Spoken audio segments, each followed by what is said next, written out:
Dalam nama Bapa dan Putra dan Roh Kudus. Amin.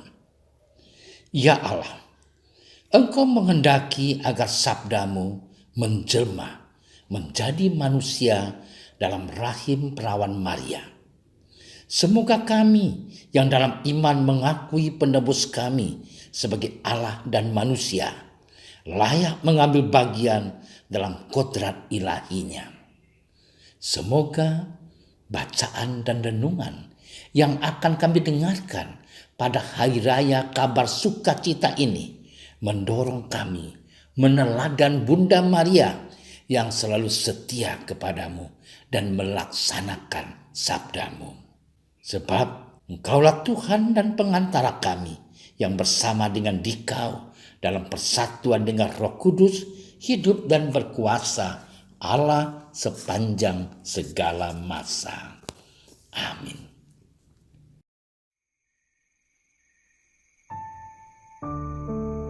Dalam bulan yang ke-6, Allah menyuruh malaikat Gabriel pergi ke sebuah kota di Galilea bernama Nazaret kepada seorang perawan yang bertunangan dengan seorang bernama Yusuf dari keluarga Daud.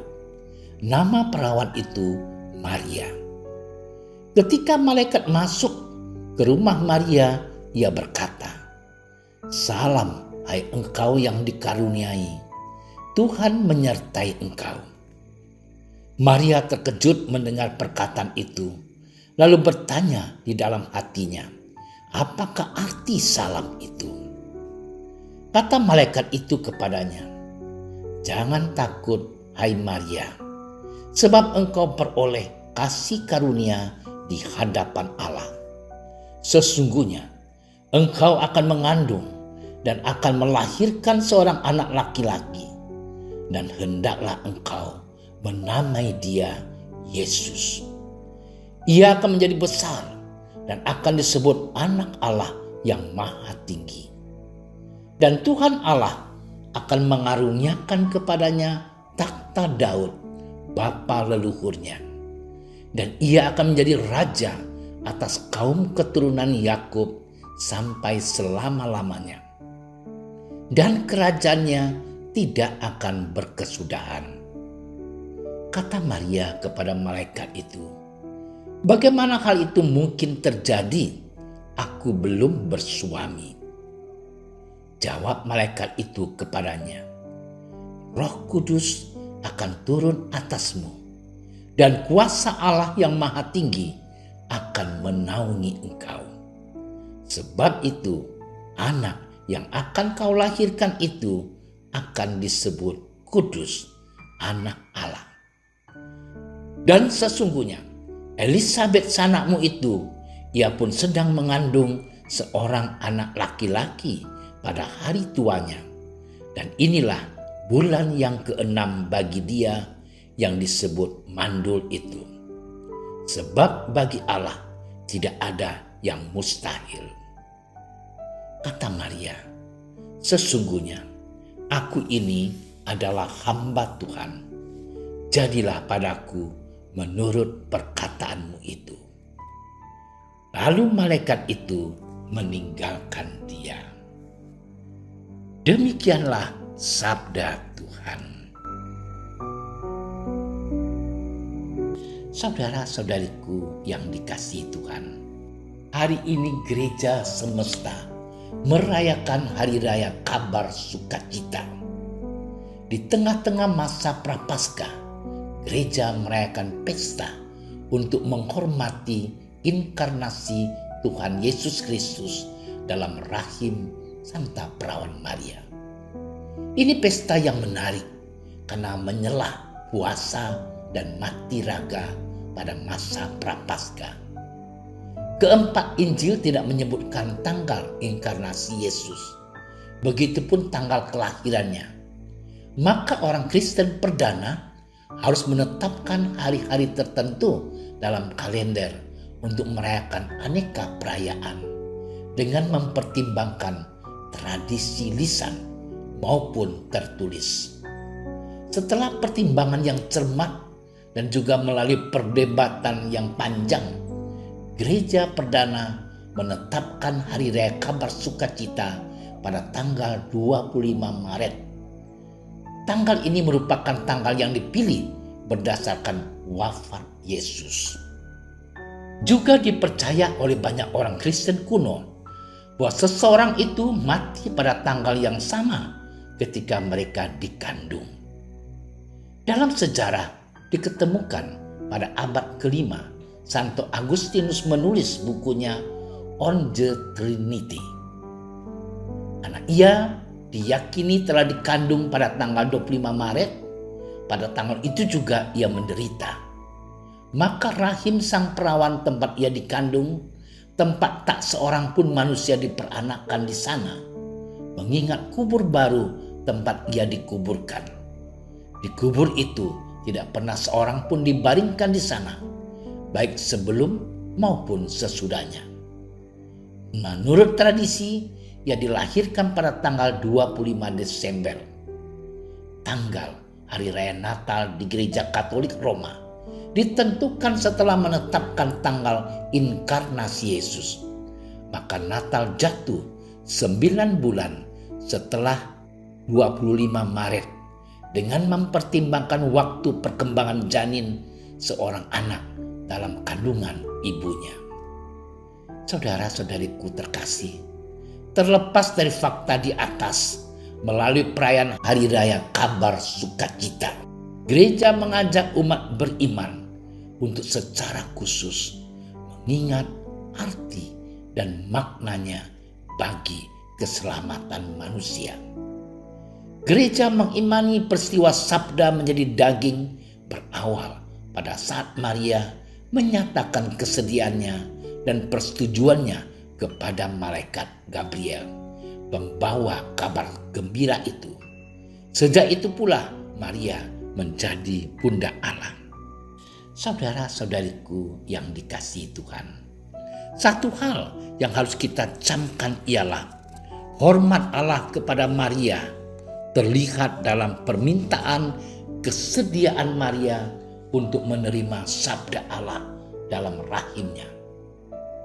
Allah tidak memaksa Maria, tapi meminta kesediaannya. Maria sendiri menyadari bahwa Tuhan memilihnya karena dianggap layak menerima kabar gembira itu. Tetapi sebagai manusia, Maria masih ragu-ragu. Maka Maria pun bertanya, bagaimana hal ini mungkin terjadi? Sesudah merasa pasti akan makna kabar gembira dari malaikat itu, Maria pun pasrah kepada kehendak Allah dan berkata, "Aku ini hamba Tuhan, terjadilah padaku menurut perkataanmu."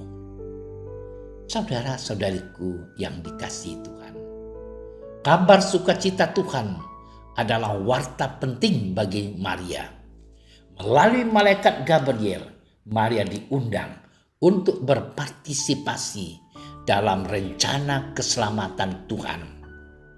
Maria menanggapi panggilan Allah untuk menjadi bagian dari rencana keselamatannya. Rencana keselamatan Allah terus berkembang melalui gereja dan melalui kita anggotanya. Oleh sebab itu, jawaban ya kita terhadap rencana dan kehendak Tuhan berarti rencana keselamatan akan mungkin bagi kita dan orang-orang di sekitar kita. Jawaban tidak kita terhadap rencana dan kehendak Tuhan bisa berarti kita membahayakan keselamatan sendiri dan orang lain. Kita dan sesama mungkin tidak mengalami kasih Tuhan yang menyelamatkan. Saudara-saudariku yang tercinta, semoga Hari Raya Kabar Sukacita ini menumbuhkan dalam diri kita semangat ketaatan kepada Allah dan kesediaan bekerja sama dengan Allah dalam karya penyelamatannya seperti Bunda Maria. Marilah bersama Bunda Maria kita berserah diri dan berkata kepada Allah, "Aku datang untuk melakukan kehendak-Mu." Selamat bermenung. Tuhan memberkati. Ya Allah, Bapa kami, Bunda Maria telah memberikan teladan ketaatan terhadap-Mu. Semoga kami terus belajar seperti Bunda Maria untuk menjawab ya, dan setia menjawab panggilan-Mu sebagai alat penyelamatan-Mu, sehingga kami dan semua orang layak menerima penyelamatanmu karena Kristus Tuhan dan Juru Selamat kami. Amin. Kami berdiri di hadapan-Mu, ya Roh Kudus, pada saat kami berkumpul di dalam nama-Mu.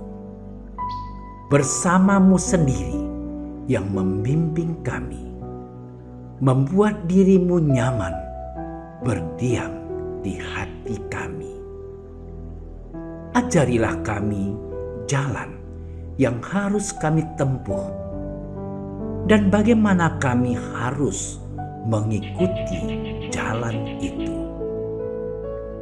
Kami lemah dan berdosa. Jangan biarkan kami mendukung kekacauan. Jangan biarkan kebodohan menuntun kami ke jalan yang salah. Jangan pula keberpihakan mempengaruhi tindakan-tindakan kami. Kiranya kami menemukan di dalam Engkau kesatuan kami, agar kami boleh berjalan bersama menuju kehidupan abadi dan tidak menyimpang dari jalan kebenaran dan apa yang benar. Semua ini kami mohon kepadamu yang berkarya di setiap tempat dan waktu dalam persekutuan dengan Bapa dan Putra untuk selama-lamanya. Amin. Bapa kami yang ada di surga, dimuliakanlah nama-Mu. Datanglah kerajaan-Mu. Jadilah kehendak-Mu di atas bumi seperti di dalam surga. Berilah kami rezeki pada hari ini, dan ampunilah kesalahan kami, seperti kami pun mengampuni yang bersalah kepada kami. Dan janganlah masukkan kami ke dalam percobaan, tapi bebaskanlah kami dari yang jahat.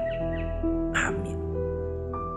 Salam Maria, penuh rahmat, Tuhan sertamu. Terpujilah engkau di antara wanita, dan terpujilah buah tubuhmu Yesus. Santa Maria, Bunda Allah, doakanlah kami yang berdosa ini, sekarang dan waktu kami mati. Amin. Kemuliaan kepada Bapa dan Putra dan Roh Kudus, seperti pada permulaan, sekarang, selalu, dan sepanjang segala masa. Amin. Dalam nama Bapa dan Putra dan Roh Kudus. Amin. Terima kasih sudah menyaksikan renungan hari ini. Jangan lupa like, subscribe, dan aktifkan tombol loncengnya agar Anda yang pertama mendapatkan notifikasi updatean renungan harian dari Komsos Keuskupan Padang. Dan bagikan ke sosial media agar saudara-saudara kita dapat mendengarkan dan merenungkan firman Tuhan.